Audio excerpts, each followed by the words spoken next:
Good evening. Thank you very much for attending. This is going to be the first webinar on phonics. So as you see in the title, Phonics First Steps. So one of the key aspects about phonics is synthetic phonics. Synthetic phonics is an approach that is based on establishing links between sounds and letters for children to identify a letter and then sound it out correctly. But what do you think that the word synthesize mean? What do you think? A, B, C, or D? Okay. Synthesize means B.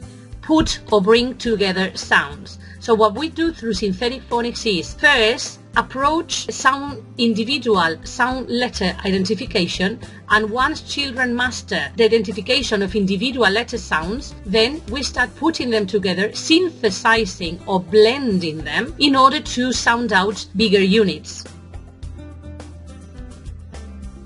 You can start introducing tricky words even in infancy. In the moment you have introduced around 9-10 individual sounds, you can start introducing your tricky words, and you'll see how children will be able to read full sentences, I mean decodable ones like I or the cat sits on a mat, because all the words that appear there are decodable, and there is only one tricky word, which is the. And another important thing that you have on your slide there, apart from learning the letter sounds, blending, identifying sounds, and the tricky words, is oral comprehension. One important thing you have to bear in mind is that all synthetic phonics methods have been created by native teachers or native speakers for native speakers. So when a native child, when an English-speaking child reads a word, he will probably understand the meaning of the word. If he blends out k and can, he will understand what can means. But our children who are not native speakers of English won't understand what it means. So one of the key aspects we have to work here in Spain is oral comprehension. That is, we have to work a lot, give them a lot of input, a lot of storytelling, of rhymes. Rhymes are very good for phonics, for example, because thanks to this oral input they are going to receive, supported with visual aids, etc., children will grasp more and more items of vocabulary, and the amount of comprehension they will have orally will be big enough for later on being able to face reading. And then when they face that reading and some words appear, some of those words are going to be meaningful for them because they will already know the meaning.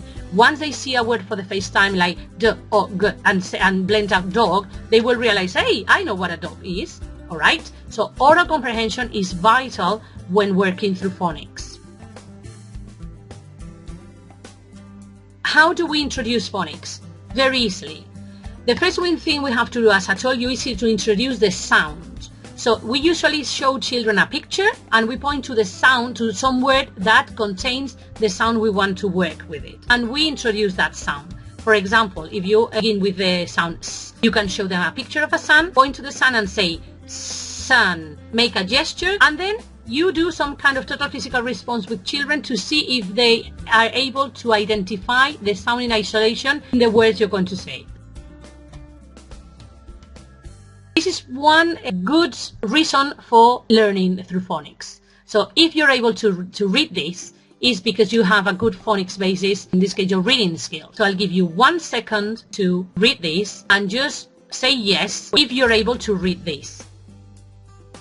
Right, so this text has a lot to do with phonics because of 2 reasons. Why? Because everything that is in there, you can already decode it. And secondly, because there is a lot of phonemic awareness in there. So thank you very much for attending.